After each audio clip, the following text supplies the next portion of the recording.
Hey guys, Tony here. Today we'll be talking about the words introvert and extrovert, how those terms sometimes get easily misunderstood in an everyday context, and how we can get a better understanding of what they mean in typology and personality theory. So, we can start off by saying that introvert and extrovert, just like feeling, thinking, sensation, intuition, were psychological terms that were coined by Carl Jung.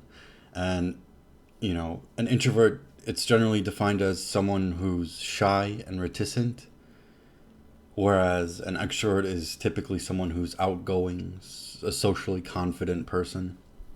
I think anyone would agree with those definitions.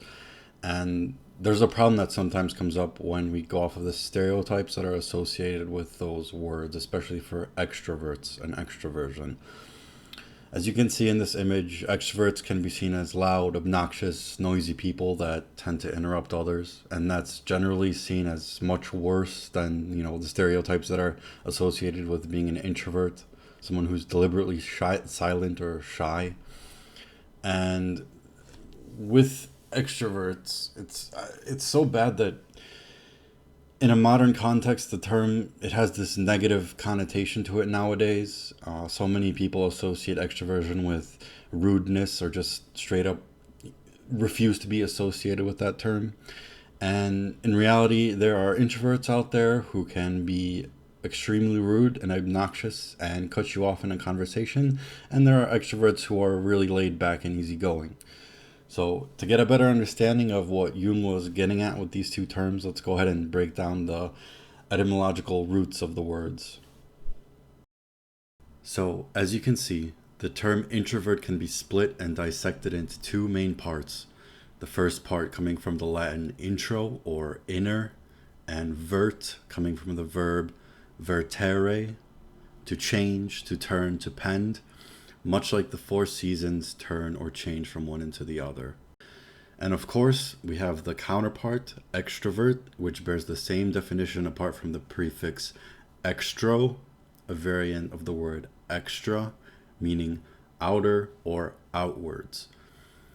More simply put, an introvert can be looked at as someone who's more naturally inclined through the process of cognition to focus their attention via an inward way or path, whereas an extrovert is more concerned with paving an outward path or way through cognition. It's important to remember that these two viewpoints are essentially preferences, which can be related to the dominant function of a personality type, where we have the most bias and is our kind of default go-to mode. That being said, no one's fully introverted or fully extroverted. It doesn't make sense. And by that same token, extroversion doesn't necessarily mean loud or confident, and introversion doesn't necessarily mean shy or reticent. The human mind or consciousness is ever changing or ever turning, and we naturally fluctuate from introversion to extroversion and vice versa in any situation. So, to better understand that, let's take a look at the cognitive functions. Alright, so FINITISI. These are the introverted sides to the four main Jungian functions. Generally speaking, they all have certain attributes that are relatable to each other because they're all introverted. And some of the strengths are they tend to be much deeper than their extroverted counterparts. However, they're more subjective, concerned with the matter of you, yourself, or the subject on a personal level. The inner world, they really specialize in being reflective and introspective, and they don't necessarily need external stimuli to do their job.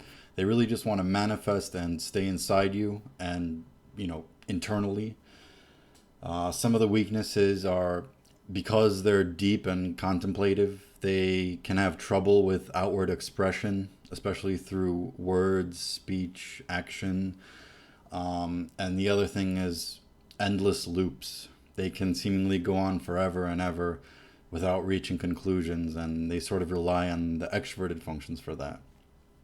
On the other side, we have extroverted functions, FENETESE. Their strengths are being objective, getting the job done, moving forward, whereas the introverted functions are focused more on the inner world. I'd say these are more, not necessarily the outer world, but more like the real world, as in objective reality. These functions really go well with the saying, if you don't ask, you don't get. That sort of mentality. And they want to be productive and move forwards and outwards. They're more interactive with others, the object, the public, the environment. They like coming to conclusions and seeing results. They're more of an active nature overall, and they generally do much better in social situations in comparison to the introverted functions. The weaknesses: haste makes waste. Since they're looking onwards, they sort of lacked the reflective qualities that the introverted functions have, and they need to rely on them for support in that way. And the other thing is overexertion. In other words, the extroverted energy of these functions, they can help you accomplish tasks, get the job done, but sometimes it's at the cost of physical or mental strain. And, sometimes you say things you didn't mean to say or do things you didn't mean to do, and once it comes out, there's no takebacks. But anyways, that's all for this video. Hope you enjoyed, and catch you later.